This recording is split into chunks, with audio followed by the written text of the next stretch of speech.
Masih di Sapa Indonesia Malam bersama tenaga ahli kantor staf Presiden Ilham Malik dan media manajer Amnesty International Indonesia Hairil Halim. Mas Hairil, kalau tadi Mas Ilham menyatakan bahwa kalau dari pemerintah pusat itu firm bahwa nggak perlu status bencana nasional, tapi perlakuannya itu melibatkan seluruh unsur secara nasional dan akan dijaminkan soal sustainability-nya di lapangan. Apa yang masih dikhawatirkan sebenarnya dari Amnesty?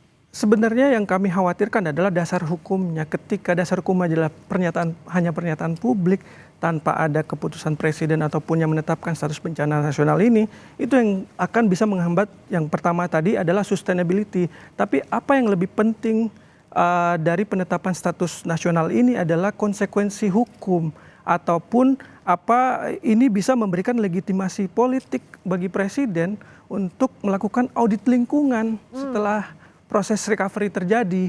Jadi proses audit lingkungan, jika perlu dilakukan moratorium izin hingga penegakan hukum terhadap pihak-pihak yang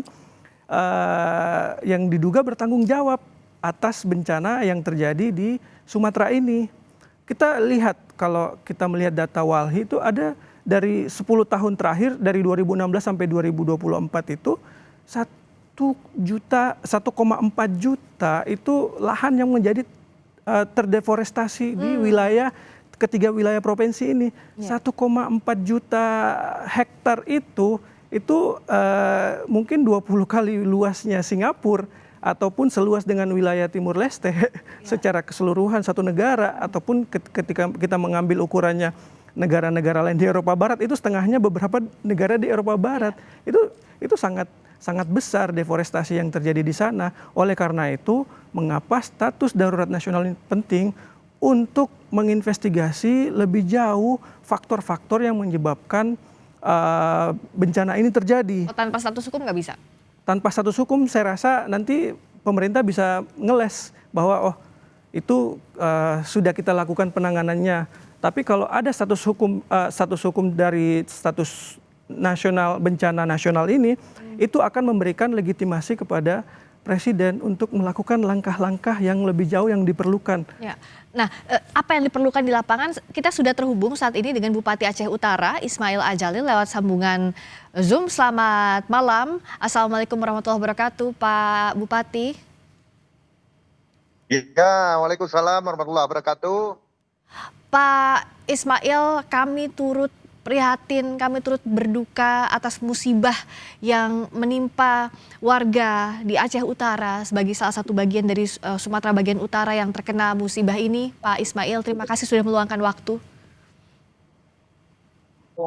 Ya, terima kasih juga.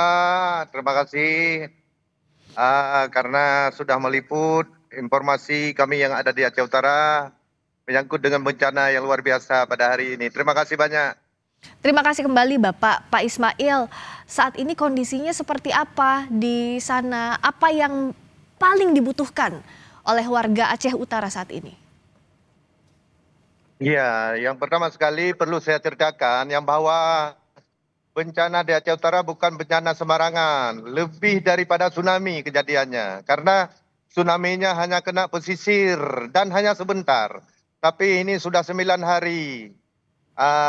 Masih belum reda.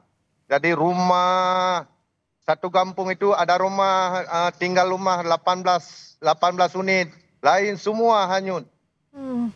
Maka pada hari ini ada sekitar 9 kecamatan lagi yang terisolir, yang belum bisa kita masukkan makanan kepada mereka yang pengungsi. Ya. Karena semua jalan putus, irigasi putus, lumpur semua di atas badan jalan, kemudian tiang-tiang listrik semua roboh. Rumah-rumah di atas jalan ini masih sedikit-sedikit kita perbaiki supaya tembus ke masyarakat kita yang mengungsi di pedalaman. Pak Ismail, saat ini juga bergabung di dialog kita ada Pak Ilham Malik yang merupakan tenaga ahli kantor staf Presiden. Apa yang mau Bapak sampaikan langsung kepada pemerintah pusat? Ya, pertama sekali saya mohon kepada Bapak Prabowo agar membantu kami di Aceh Utara ini yang sedang malam-hari. Karena kami di kabupaten ini tidak sanggup lagi menangani banjir yang bencana yang luar biasa ini. Mohon perhatiannya Bapak Presiden untuk menangani persoalan yang ada di Aceh Utara. Saat ini sudah ada bantuan yang masuk, Bapak? Apa yang sudah ada? Yang sudah ada hanya yang ada di kabupaten. Yang di pusat belum ada. Kemarin saya minta itu pesawat dari BNPB. Sampai sekarang belum datang. Untuk kita transfer makanan kepada pengungsi-pengungsi yang di tengah-tengah hutan, yang terjebak di tengah-tengah hutan. Tapi sampai hari ini belum ada bantuan dari pemerintah pusat terhadap Kabupaten Aceh Utara. Bapak yang berada di tengah hutan itu, mereka bertahan dengan apa? Informasi yang Bapak dapat, makan apa, minumnya bagaimana? Itulah yang menjadi masalah. Ini kami lagi tempuh ini jalur-jalur hutan ini supaya dapat ini masyarakat kita.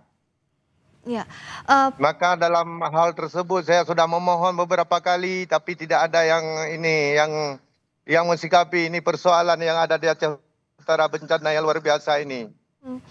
saya langsung tanyakan ke Pak Ilham, silakan ada tanggapan. Bupati Aceh Utara meminta bantuan ke pemerintah pusat. Mungkin Bapak bisa jadi penyambung untuk membantu di sana. Baik, terima kasih. Assalamualaikum, Bang Ismail. Insya Allah nanti apa yang tadi terkait dengan kendala yang ada di Aceh Utara, nanti akan kita sampaikan ke BNPB supaya nanti bisa diatasi segera. Tetapi tentu ini menjadi sebuah keprihatinan kita semua. Bantuan sudah ada tetapi tidak cukup, dan ini akan menjadi perhatian dari BNPB untuk drop bantuan sesuai dengan apa yang dibutuhkan oleh masyarakat di sana. Memang tantangannya sekarang ini dari seluruh wilayah yang ada di Aceh, Sumatera Utara, dan juga Sumatera Barat, yaitu sebaran bencananya yang sangat luar biasa. Dan mudah-mudahan ini menjadi perhatian kita bersama, cara penanganannya dan teknis penanganannya yang nanti akan dirumuskan dan dilaksanakan oleh teman-teman di satuan untuk mengatasi masalah ini.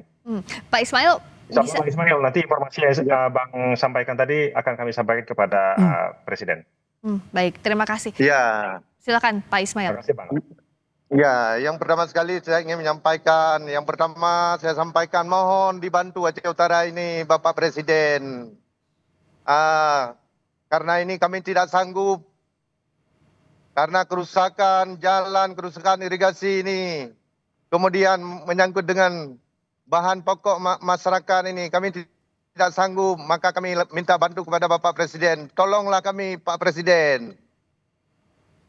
Baik, Bang, akan kami sampaikan nanti, Bang. Ya, jadi iya, terima kasih. Semoga segera ditangani dengan baik. Pak Ismail saat ini berada di mana, Pak, tepatnya? Ini, ya, saya barusan ini di lapangan, ini lagi kasih bantuan masa panik kepada masyarakat yang lagi mengungsi, begitu. Itu di mana, Pak, masyarakat yang mengungsi yang Bapak kunjungi saat ini?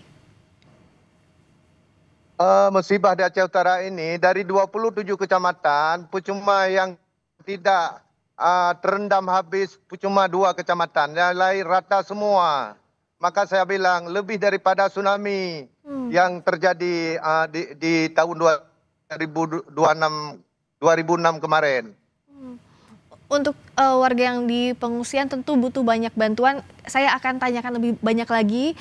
Kita akan jeda dulu sejenak, Pak Ismail, Pak Ilham juga Mas Hairil. Kami akan segera kembali di Sapa Indonesia Malam.